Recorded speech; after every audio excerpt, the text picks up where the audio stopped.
nama saya Inanti Pininta Kasidiran. Saya seorang juru bahasa profesional, khususnya di bidang konferensi. Saya adalah anggota dari The International Association of Conference Interpreters atau AIC yang berbasis di Jenewa. Saya juga salah satu pendiri dari The Indonesian Association of Conference Interpreters atau Perkumpulan Juru Bahasa Konferensi Indonesia, dan juga anggota dari Himpunan Penerjemah Indonesia. Pertama kali sih sudah lama ya, di tahun 90-an. Jadi dulu saya sering diminta untuk membantu bos-bos saya kalau bertemu dengan pemerintah. Paling menantang ya semuanya menantang.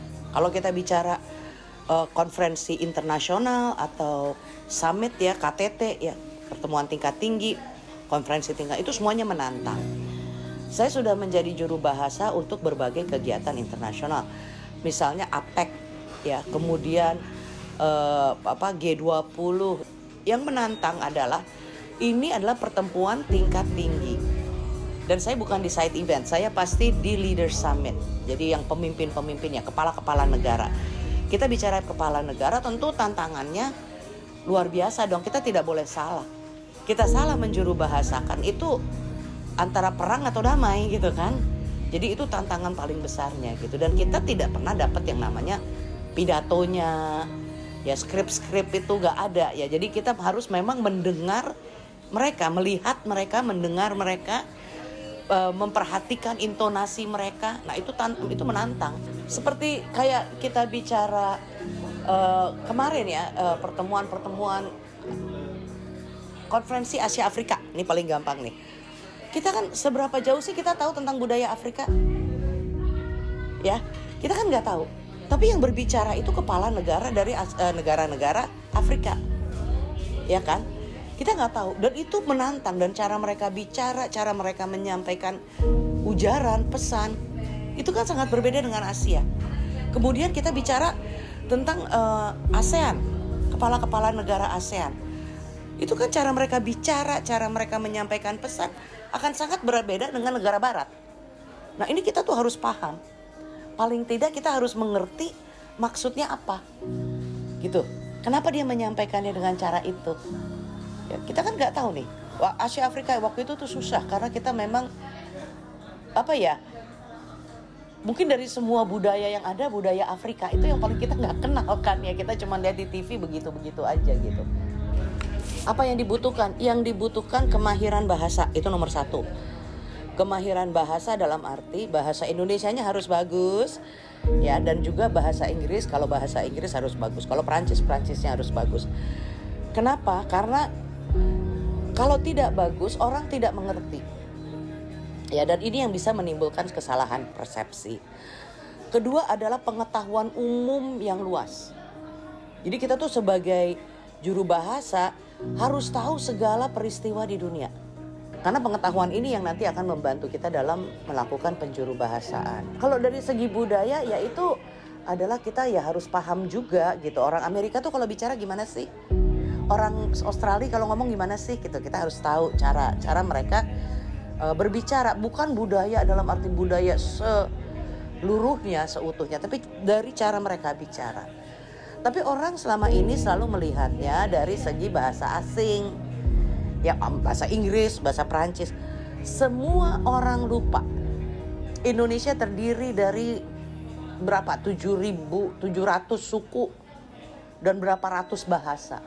Cara orang Indonesia Batak bicara dengan cara orang Jawa bicara itu udah beda. Gitu. Jadi kita harus paham budaya ini juga. Orang Papua bicara itu kan berbeda dengan cara orang katakanlah orang Sunda gitu, yang kayak kalau ngomong itu mengalun. Nah itu kita harus paham. Jadi banyak sekali yang harus kita pahami. Tapi yang penting adalah bahasa, pengetahuan, dan paling tidak dasar-dasar budaya. Netralitas, tadi ngomong netralitas ya. Netralitas itu sangat penting. Kita tidak boleh berat sebelah ya. Termasuk kalau kita menjadi juru bahasa di pengadilan, meskipun kita tahu gitu ya, kenal, kita nggak boleh. Kita harus menjaga netralitas. Netralitas juga terjadi pada saat awal-awal saya tadi katakan ya, reformasi pada saat misalnya nih ada CGI ya yang disebut sebagai Consultative Group on Indonesia. Pada saat itu Indonesia sedang krisis keuangan, ingat ya, krisis moneter, Krismon, adalah negara-negara donor yang membantu. Kita harus tetap netral meskipun sakit hati. Dengernya kita tuh sakit hati gitu ya, negaraku kok diginiin ya gitu, ngomongnya kok gitu ya. Tapi kita harus bisa memisah perasaan itu dan tetap profesional ya. Dan itu kunci utama. Bagaimana saya bisa tetap bertahan setelah 30 tahun? Ya terus mengasah. Saya tidak pernah berhenti belajar. Jadi penjuru bahasaan itu adalah lifelong learning. Ya, jadi pembelajaran seumur hidup. Kalau ada pelatihan, ada apa di mana oleh AIK, saya ikut, terus belajar, mengasah diri, terus tingkatkan pengetahuan. Jangan salah, sampai sekarang pun saya masih kadang-kadang merekam diri saya loh dan dengerin lagi. Saya benar nggak sih tadi? Cukup dimengerti nggak sih tadi gitu? Terus berlatih, terus belajar. Dan jangan pernah merasa saya sudah cukup lama ya udah jago gitu. Nah, jadi sampai sekarang pun saya belajar dan terus belajar gitu, terus meningkatkan diri. Penjuru bahasaan itu akan terus dibutuhkan selama manusia berkomunikasi. Ya, dalam pertemuan-pertemuan terutama yang sifatnya global itu semakin dibutuhkan. Keinginan saya di Indonesia lebih banyak lagi juru bahasa yang terlatih atau berpendidikan, yang tahu teknik menjuru bahasakan yang benar, bukan sekedar cebur dan merasa sudah jumawa. Dan saya ingin juru bahasa Indonesia itu lebih berkualitas.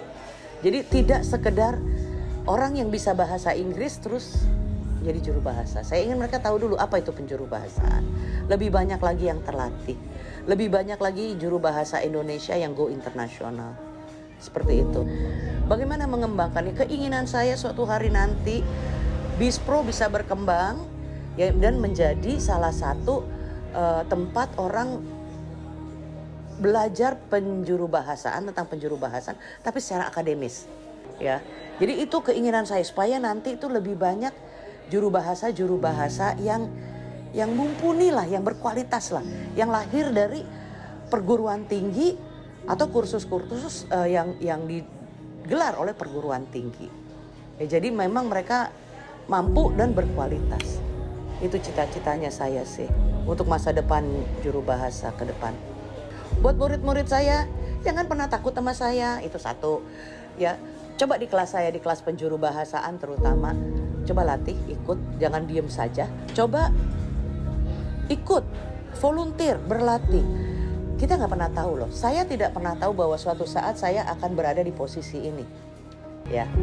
Saya mulai hanya sebagai seorang guru atau dosen bahasa Inggris yang udah gitu kabur lagi ya, masuk ke bidang perusahaan multinasional. Kalian siapa tahu bisa jadi itu.